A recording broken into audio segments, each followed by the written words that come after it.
जून की पहली तारीख साल 2025 बोल्डर कोलोराडो की मेमोरी में एक बहुत ही परेशान करने वाली वजह से हमेशा याद रखी जाएगी, जो एक पीसफुल संडे आफ्टरनून के तौर पर शुरू हुआ था। पर्ल स्ट्रीट मॉल पर जो आम तौर पर बहुत वाइब्रेंट रहता है, वो टेरर और डिसबिलीफ का सीन बन गया। सिटीजन्स एक प्रो इजराइल रैली के लिए जमा हुए थे।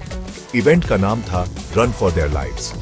यह डेमोन्स्ट्रेशन इजरायली हॉस्टेजेस के सपोर्ट में ऑर्गेनाइज किया गया था, जिन्हें अक्टूबर 7, 2023 के अटैक्स के दौरान बंदी बनाया गया था।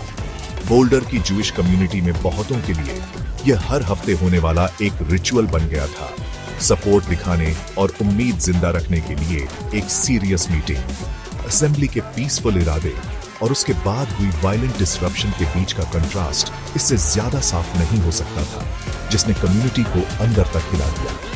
अचानक शांति भंग हो गई। एक आदमी जो रिपोर्टेडली फ्री पैलेस्टाइन चिल्ला रहा था, उसने अनसस्पेक्टिंग क्राउड पर हमला कर दिया। यह न्यूज चैनल्स पर चलने वाला कोई दूर का कॉन्फ्लिक्ट नहीं था। यह उन लोगों के लिए इमीडिएट, फिजिकल और भयानक रूप से रियल था जो वहां मौजूद थे। जो लोग शांति से अपने व्यूज रखने आए थे, वे एक अग्रेसिव हमले का टारगेट बने। रैली, जो कम्युनल सपोर्ट के लिए एक स्पेस के तौर पर थी, तुरंत केओस और पैनिक के सीन में बदल गई। आई विटनेसेस ने हमले के अचानक होने के बारे में बताया, कैसे एक नॉर्मल दिन कुछ ही पलों में डरावना बन गया। हवा, जो कभी सॉलिडेरिटी की आवाजों से भरी थी, अब चीखों और आग की भयानक लपटों से भर गई थी। इस वायलेंट घटना का ह्यूमन कॉस्ट तुरंत और दर्दनाक था। हमले में 8 लोग घायल हुए। ये सिर्फ नंबर्स नहीं थे, ये 4 पुरुष और 4 महिलाएं थीं, जिनकी उम्र 52 से 88 साल के बीच थी। उनकी इंजरी सीरियस थी। कई लोग सीवियर बर्न से पीड़ित थे, जो हमले की क्रूरता का सबूत था। ट्रेजेडी को और बढ़ाता हुआ, विक्टिम्स में से एक हॉलोकॉस्ट सर्वाइवर थे। एक ऐसे इंसान जिन्होंने अपनी जिंदगी में बहुत ही खतरनाक चीजें सफर की और बहुत हिंसा का सामना किया। हमले में विक्टिम्स और उनके परिवारों पर न सिर्फ फिजिकल अटैक हुआ, बल्कि गहरे इमोशनल जख्म भी हुए, जो शांति से इकट्ठे हुए थे, लेकिन उन्हें नफरत के सामने करना पड़ा। सीन, जैसा कि देखने वालों ने बताया, पूरी तरह से भगवा और लड़ाई का धीमा धीमा हवा में घूमने लगा, जिससे रोकना और सांस लेना मुश्किल हो गया। लोग डर से कांपते हुए हर दिशा में भाग गए। इस हर से बचने के लिए डेस्परेटली सेफ्टी ढूंढ रहे थे। आसपास घास और दूसरी चीजें भी आग लगती हुई देखी गई। कुछ विक्टिम्स जमीन पर पड़े थे, उनके कपड़े जले हुए थे, उनके स्किन पर आग के भयानक निशान थे। शुरुआती पल कंफ्यूजन और डर से भरे थे, जब आम सिटीजन्स ने अपनी ऐसी हमले के बीच पाया, जो बोल्डर के पीसफुल पेडेस्ट्रियन एरिया के बजाय किसी वॉर जोन जैसा लग रहा था। इस हिंसा के शॉकवेव्स पर्ल स्ट्रीट से बहुत दूर तक महसूस की जाएंगे। इस भयानक घटना में सस्पेक्ट के तौर पर जिस व्यक्ति की पहचान तुरंत हुई, वो है मोहम्मद सबरी सोलेमान। वह एक 45 साल का आदमी है, जो इजिप्शियन नेशनल बताया जा रहा है। उसके बैकग्राउंड के बारे में डिटेल्स हमले के तुरंत बाद सामने आने लगी। यह पता चला है कि सोलेमान 2022 में यूनाइटेड स्टेट्स आया था। वह कैलिफोर्निया आया था। उसके पास नॉन इमिग्रेंट वीजा था, लेकिन यह वीजा रिपोर्टेडली फरवरी 2023 में एक्सपायर हो गया था, हमले से 1 साल से भी ज्यादा पहले। घटना के समय माना जा रहा था कि वह कोलोराडो स्प्रिंग्स में रह रहा था। आगे की रिपोर्ट्स, जिसमें white house deputy chief of staff Steven Miller का जिक्र भी शामिल है, ने एक ज्यादा कॉम्प्लेक्स इमिग्रेशन हिस्ट्री की ओर इशारा किया, जिसमें 2005 में असाइलम एप्लीकेशन का डिनाई होना और टूरिस्ट वीजा पर ओवरस्टे करना शामिल है। सोलेमान ने अपने हमले में जो तरीके अपनाए, वे क्रूड थे, लेकिन नुकसान पहुंचाने और टेरर फैलाने में बहुत इफेक्टिव थे।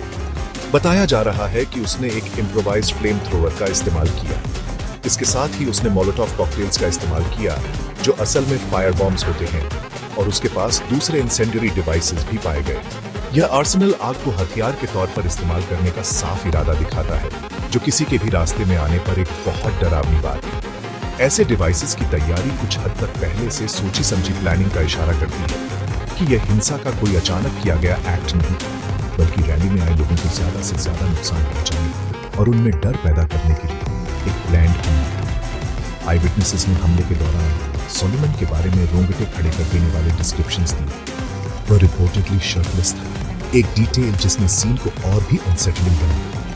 उसे बोतलें ले जाते हुए देखा गया जिनमें लिक्विड था और लाल कपड़ा लगा हुआ था, जो मोलोटोव कॉकटेल्स के क्लासिक साइंस है। वहां मौजूद लोगों के मुताबिक वह क्राउड की तरफ तेजी से बढ़ रहा था। जैसे जैसे वह आगे बढ़ रहा था, वह नारे लगा रहा था, जिससे उसके इरादे उन लोगों के लिए साफ हो रहे थे जिन्हें वह टारगेट कर रहा था। उसके डिमोनर को अग्रेसिव और डिटरमिन्ड बताया गया, जो एक ऐसे व्यक्ति की तस्वीर पेश करता है जो अपनी हिंसक और जिस पीसफुल गैदरिंग उससे उसे कोई फर्क नहीं पड़ता। इस हिंसा का टारगेट नहीं बनाया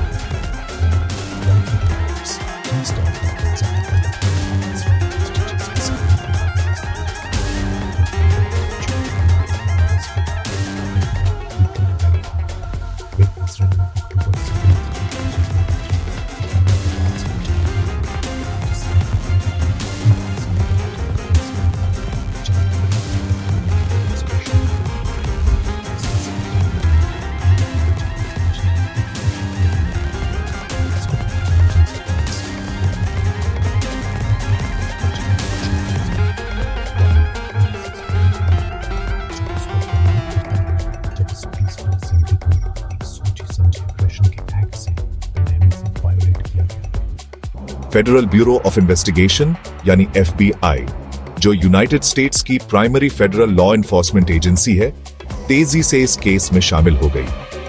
हमले के नेचर और रैली के कॉन्टेक्स्ट को देखते हुए FBI ने इस घटना को एक टारगेटेड टेररिस्ट अटैक मानना शुरू कर दिया। मार्क मिकालेक, जो FBI के डेनवर फील्ड ऑफिस के स्पेशल एजेंट इंचार्ज हैं, ने इस बारे में पब्लिक स्टेटमेंट्स दिए। यह क्लासिफिकेशन इस बात पर जोर देता है कि फेडरल अथॉरिटीज इस हमले को कितनी सीरियसनेस से देख रही है। पॉसिबल टेररिज्म लिंक्स की इन्वेस्टिगेशन के साथ साथ FBI रिपोर्टेडली सस्पेक्ट सोलिमन से जुड़े पोटेंशियल मेंटल हेल्थ इश्यूज को भी देख रही है। अपनी इन्वेस्टिगेशन के हिस्से के तौर पर लॉ एनफोर्समेंट एजेंसीज ने एल पासो काउंटी, कोलोराडो में कोर्ट ऑथराइज्ड एक्टिविटीज की जहां सोलिमन के रहने का शक था। बोल्डर पुलिस डिपार्टमेंट, जो सीन पर लोकल लॉ एनफोर्समेंट एजेंसी थी, ने भी क्रूशियल इंफॉर्मेशन और रिस्पांस दिया। उन्होंने कंफर्म किया कि हमलावर ने वाकई क्राउड के खिलाफ इंसेंडियरी डिवाइसेस का इस्तेमाल किया था। पुलिस ने ऑफिशियली इस घटना को एक जानबूझकर किया गया और टारगेटेड हिंसा का कार्य बताया। यह असेसमेंट FBI के इनिशियल फाइंडिंग्स से मिलता है। इंपॉर्टेंटली, सस्पेक्ट मोहम्मद साबरी सोलिमन को बोल्डर पुलिस ऑफिसर्स ने सीधे क्राइम सीन से पकड़ लिया। बाद में उसे हॉस्पिटल ले जाया गया ताकि उसकी इंजरीज का ट्रीटमेंट हो सके, जो उसे हमले के दौरान लगी थी। इस तेजी से पकड़ने से शायद और नुकसान होने से बच गया। कोलोराडो के ऑफिशियल्स की तरफ से हमले की निंदा तेजी से आई। गवर्नर जैरेड पॉलिस, जो खुद ज्यूइश है, ने एक पावरफुल स्टेटमेंट जारी किया। उन्होंने इस हमले को ज्यूइश कम्युनिटी पर एक घिनौना और टारगेटेड हमला बताया। उनके शब्दों ने सीधे तौर पर हिंसा के एंटीसेमिटिक पहलुओं पर बात की। कोलोराडो के अटॉर्नी जनरल फिल वाइजर ने भी जोरदार तरीके से अपनी बात रखी। उन्होंने इस घटना को हेट क्राइम करार दिया और हर तरह की हिंसा और नफरत की साफ शब्दों में निंदा की। स्टेट की टॉप लीडरशिप के इन स्ट्रॉन्ग स्टेटमेंट्स ने प्रभावित कम्युनिटी को भरोसा दिलाया और यह सिग्नल दिया कि कोलोराडो में ऐसे एक्ट्स बर्दाश्त नहीं किए जाएंगे। बोल्डर हमले पर नेशनल और इंटरनेशनल हस्तियों की भी कड़ी प्रतिक्रियाएं आई। इजरायली ऑफिशियल्स ने तेजी से रिस्पॉन्ड किया। गिडियन सआर, इजरायल के फॉरेन मिनिस्टर, ने इस हमले को प्योर एंटीसेमिटिज्म का एक्ट बताया और जिसे उन्होंने एंटीसेमिटिक टेरर की बढ़ती लहर कहा, उसकी निंदा की। डैनी डेनोन, यूनाइटेड नेशंस में इजरायल के एम्बेसडर, ने इस घटना को टेररिज्म करार दिया। उन्होंने ऐसी हिंसा से निपटने के लिए कॉन्क्रीट एक्शंस की मांग की और यूनाइटेड स्टेट्स में एंटी-सेमिटिक घटनाओं में चिंताजनक बढ़ोतरी पर जोर दिया। यूएस कांग्रेस के लीडर्स और बोल्डर की ज्यूइश कम्युनिटी की जानी मानी हस्तियों ने भी हमले की निंदा की और विक्टिम्स के साथ अपना शौक, दुख और सॉलिडेरिटी जाहिर की। बोल्डर की यह हिंसक घटना अकेली नहीं है, यह एक बहुत ही चिंता की बात वाले ट्रेंड का हिस्सा है। इस हमले से ठीक 2 हफ्ते पहले गाजा कॉन्फ्लिक्ट से जुड़ा एक और हाई प्रोफाइल हमला हुआ था। वॉशिंगटन डीसी में फ्री पैलेस्टाइन चिल्लाते हुए एक व्यक्ति ने एक ज्यूइश म्यूजियम के बाहर 2 इजरायली एम्बेसी स्टाफ मेंबर्स को गोली मारकर हत्या कर दी थी। ऐसी घटनाएं हर तरफ डर और बेचैनी का माहौल पैदा करती हैं। यह खास तौर पर ज्यूइश कम्युनिटीज में ज्यादा महसूस किया जाता है, जो खुद को तेजी से टारगेट होता हुआ देख रही है। ऐसे हमले समाज में मौजूद दूरियों को और गहरा करते हैं और दुख की बात है कि ये दिखाते हैं कि कैसे दूर के इंटरनेशनल झगड़े लोकल हिंसा और नफरत में बदल सकते हैं। बोल्डर हमले की टाइमिंग ने जूइश कम्युनिटी की परेशानी को और बढ़ा दिया। ये हमला तब हुआ जब वे शबुत की तैयारी कर रहे थे, जो एक महत्वपूर्ण जूइश त्योहार है। ऐसे समय में उनकी शांति भंग होना और उनके कम्युनिटी मेंबर्स पर हमला होना दर्द और तकलीफ की एक और परत जोड़ गया। इस हमले और बढ़े हुए टेंशन के माहौल के जवाब में न्यूयॉर्क और लॉस एंजलिस जैसे बड़े शहरों में अथॉरिटीज ने सिक्योरिटी बढ़ाने की घोषणा की। सिनागॉग्स, जूइश कम्युनिटी सेंटर्स और दूसरी रिलीजियस जगहों पर सिक्योरिटी बढ़ा दी गई, जो पूजा और कम्युनिटी गैदरिंग की जगहों पर सुरक्षा की जरूरत का एक दुखद रिफ्लेक्शन है। ऐसी नफरत के सामने डायलॉग और आपसी समझ की बहुत ज्यादा जरूरत है। बोल्डर आर्सन अटैक जैसी घटनाएं कम्युनिटीज को और ज्यादा बांटने और भरोसा कम करने का रिस्क बढ़ाती है। हिंसा होने के बाद सिर्फ उसकी निंदा करना काफी नहीं है। नफरत, प्रेजुडिस और एक्सट्रीमिज्म की जड़ तक पहुंचने के लिए ओपन और ऑनेस्ट बातचीत को बढ़ावा देने के लिए पहले से एफर्ट्स करने जरूरी है। एजुकेशन इस प्रोसेस में एक इंपॉर्टेंट रोल निभाती है।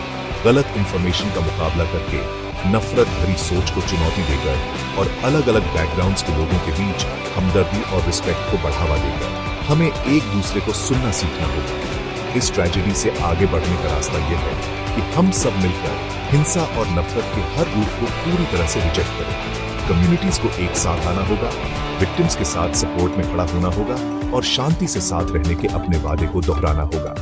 हमारी शेयर्ड ह्यूमैनिटी को याद रखना बहुत जरूरी है, जो हमारे मतभेदों से ऊपर है। हमें एक ऐसे फ्यूचर के लिए मेहनत से काम करना होगा जहां मतभेदों को रिस्पेक्टफुल डायलॉग के जरिए सुलझाया जाए, न कि हिंसा और धमकी से। बोल्डर हमले के विक्टिम्स की मेमोरी हमारे इरादे को मजबूत करने का काम करनी चाहिए। इसे हमें सभी के लिए एक ऐसी सोसाइटी बनाने के लिए इंस्पायर करना चाहिए जो ज्यादा टॉलरेंट हो, सबको साथ लेकर चले और पीसफुल हो। नफरत के ऐसे एक्ट का यह सबसे मीनिंगफुल रिस्पॉन्स